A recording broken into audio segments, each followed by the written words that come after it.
အာကစားဝါသနာရှင်ညီကိုမောင်နှမများမင်္ဂလာပါလို့ကျွန်တော်အနေဖြင့်ဥစွာပထမနှုတ်ခွန်းဆက်သလိုက်ပါတယ်ဒါအခုဆိုလို့ရှိရင်တော့ဒါကျွန်တော်ရဲ့ဒါအာဆင်နယ်သတင်းတွေရဲ့တိဆက်မှုကလည်းတောက်လျှောက်မှန်ကန်မှုတွေရှိနေတယ်ပြီးလို့ရှိရင်ဒါတော်တော်များများ source တွေကလည်းကျွန်တော်ကအာဆင်နယ်တင်းရဲ့ website တွေကနေယူပြီးတင်ပြပေးခဲ့တာဖြစ်တဲ့အတွက်ကြောင့်မလို့လက်ရှိဒါတောင်ကောလာဟာလာမျိုးပြီးလို့ရှိရင်မမှန်မှန်ကန်သတင်းမျိုးဆိုကျွန်တော်အနေဖြင့်ဒါအာဆင်နယ်ချစ်ပေးတတ်တဲ့အတွက်ပေးပေးလေးမရှိဘူးတင်ပြလေးလည်းမရှိဘူးဒါပေမဲ့ကျွန်တော်မနေ့ကကျွန်တော်ဗီဒီယိုမနေ့ကမဟုတ်ဘူးလွန်ခဲ့တဲ့ဒါ၄ရက်လောက်ကလေးကကျွန်တော်အာဆင်နယ်နဲ့ဘရူနိုဂရီမာရီကဒါလိုက်နေတဲ့မီခီယာလီတာနဲ့အာဆင်နယ်ကဒါဘရူနိုဂရီမာရီကိုအနီးကဆယ်အသင်းထန်တိုင်းရဲ့မဟုတ်ဖက်နဲ့ဒါကျွန်တော်တို့အသင်းကစားသမားကိုယ်တိုင်ကိုသူတို့နေပြီးတောက်လျှောက်ဒါညှိနေတယ်ဆိုတဲ့သတင်းကိုကျွန်တော်တင်ဆက်ပေးခဲ့တယ်အဲ့အတွက်ကြောင့်တောက်လျှောက်ဆိုသလိုဒါမနေ့ကကျွန်တော်တို့မြန်မာစံတော်ချိန်မနေ့ပိုင်းမှာလာမသိဘူးမှတ်မှတ်ရအဲ့အချိန်မှာကျွန်တော်ဗီဒီယိုတင်တဲ့အချိန်မှာဘရူနိုဂရီမာရီနဲ့အာဆင်နယ်အသင်းကဒါတော်တော်ကြီးကိုနီးစပ်တဲ့အခြေအနေရှိနေရဆိုပြီးတော့ဒါသတင်းကတောက်လျှောက်ပြတ်လာတယ်အဲ့ဒါကိုလည်းကျွန်တော်ဘက်ကမှန်မှန်ကန်ကန်တင်ပေးနိုင်ခဲ့တယ်အဲ့အတွက်ကြောင့်လက်ရှိဒါ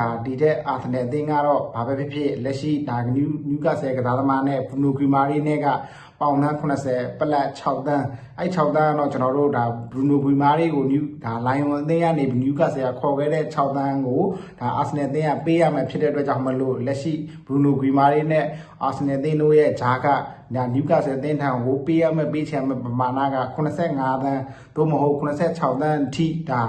ါအားလုံးနှစ်ဦးနှစ်ဖက်ဒါညှိနိုင်နဲ့အားလုံး agreement ဖြစ်ပြီးသဘောတူသွားပြီဆိုတဲ့အကြောင်းကိုဒါ David Hosting ကတိတိကျကျဖော်ပြလာခဲ့ဖြစ်ပါတယ်အဲ့အတွက်ကြောင့်မကြာမီချိန်တွင်းမှာပဲကျွန်တော်တို့လန်ဒန်ကိုဘရူနိုဂရီမာရီကပြန်လာပြီးတော့သူ့အနေဖြင့်နောက်လာတဲ့မှာပဲစစ်ချက်ယူပြီးတော့အာဆင်နယ်အသင်းရဲ့တရားဝင်ကစားသမားဖြစ်လာတော့မယ်လို့လည်းကြားသိရဖြစ်ပါတယ်အဲ့အတွက်ကြောင့်လက်ရှိနယူကာဆယ်အသင်းထံကိုအာဆင်နယ်အသင်းကပေါင်သန်း80ကျော်ပေးချေပြီးတော့ဘရူနိုဂရီမာရီကိုအာဆင်နယ်အသင်းကသူတို့အနေဖြင့်9နှစ်စာချုပ်နဲ့ချုပ်ဆိုသွားမယ်လို့လည်းကြားသိရဖြစ်ပါတယ်အာဆင်နယ်ကဘာကြောင့်ဘရူနိုဂရီမာရီကိုအဲ့လောက်ထိတောင်းတလောက်ပေးခဲ့လဲဆိုလို့ရှိရင်ကစားသမားကိုယ်တိုင်ကမီခီယာဒီတာအသင်းကိုလာရောက်ကစားခြင်းနဲ့စံတာပြင်းပြနေတဲ့အတွက်ကြောင့်မလို့လက်ရှိကျွန်တော်တို့ဘရူနိုဂရီမာရီကနယူကာဆယ်အသင်းထံကိုဒါအသင်းကနေထွက်ခွာဖို့တောင်းဆိုခဲ့တယ်သူကသွားချင်တဲ့အသင်းကလက်ရှိဘရူနိုဂရီမာရီရဲ့မန်ချက်စတာယူနိုက်တက်တို့ဘာလို့ကမ်းလှမ်းမှုတွေများစွာရွာပေမဲ့သူကိုယ်တိုင်ကမီခီယာဒီတာရဲ့အာဆင်နယ်အသင်းကိုသွားချင်တယ်ဆိုပြီးတော့ဒါနယူကာဆယ်အသင်းထံကိုအတိပေးရတဲ့အတွက်ကြောင့်မလို့အာဆင်နယ်အသင်းကလည်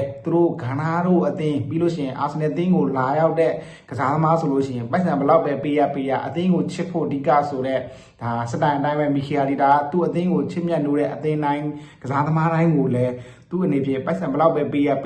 ပေးချေသွားဖို့အတွက်အဆင်သင့်ဖြစ်နေတယ်ဆိုတဲ့အတိုင်းပဲလက်ရှိဒါနယူကာဆယ်ဘက်ကတောင်းဆိုတဲ့ပေါင်သန်း80ကိုပေးချေသွားဖို့အဆင်သင့်ဖြစ်နေပြီဆိုတဲ့အကြောင်းကိုလည်းကျွန်တော်ကြားသိရပြီဖြစ်ပါတယ်ဒါအာဆင်နယ်အသင်းကအရင်ကတော့နယူကာဆယ်အသင်းကိုဘရူနိုဂရီမာရီတဲ့ပေါင်သန်း60နဲ့ကန်လန်းခဲ့ပြီမဲ့နယူကာဆယ်ဘက်ကနေပြီးတော့ပြတ်သားနဲ့ညှင်းထုတ်လိုက်တယ်အဲ့အတွက်ကြောင့်တောက်လျှောက်ဒါအာဆင်နယ်အသင်းကနေပြီးတောက်လျှောက် follow up လိုက်တယ်တောက်လျှောက်လိုက်တယ်ဒါဈေးနှုန်းကိစ္စတွေကိုတောက်လျှောက်ညှိနှိုင်းရနေပြီးနောက်ဆုံးအဆုံးသတ်မှာတော့ပေါင်သန်း80 86တန်းစားတဲ့ဒီပမာဏနဲ့ဒါဘရူနိုဂရီမာရီကအာဆင်နယ်အသင်းနဲ့သဘောတူသွားပြီ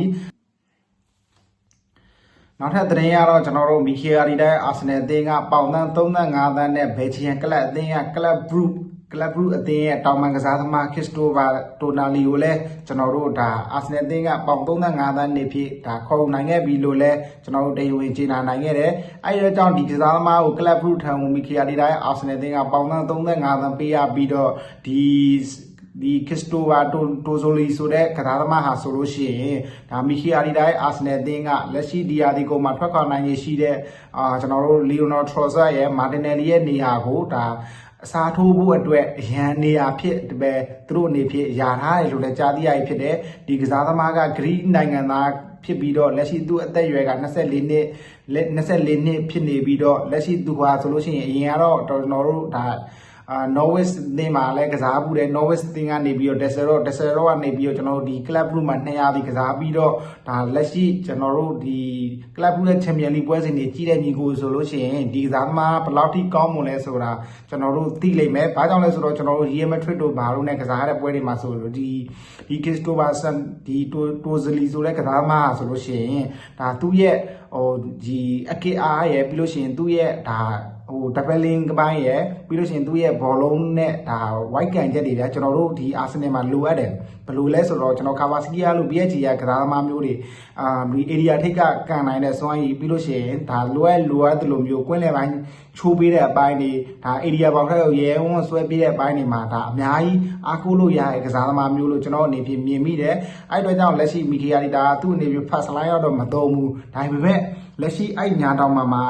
Trossard နေရာပုံစံမျိုးသုံးဖို့အတွက် Mikel Arteta ခေါ်ထားရလို့လည်းကြားသိရပြီဖြစ်တယ်။နောက်ထပ်ဒီကစားသမားကိုခေါ်ပြီးရဆိုပေမဲ့လက်ရှိဒါ Morgan Roger ကတော့ Mikel Arteta အခုချိန်ကြီးဇွဲမလျှော့သေးဘူး။ဒီကစားသမားကလည်း Arteta ထံကိုလာတဲ့အတွက်ကြောင့်လည်းဒါ Arteta တို့ကဇွဲမလျှော့သေးရလဲပါတယ်။အဲ့အတွက်ကြောင့်လက်ရှိ Morgan Roger တို့ကျွန်တော်တို့တစ်ဖက်က Barcola တို့ Vinicius Junior တို့စားတဲ့အဲ့ညာတောင်မှပြဿနာဒီ first line အထားဖို့အတွက် Arteta ရဲ့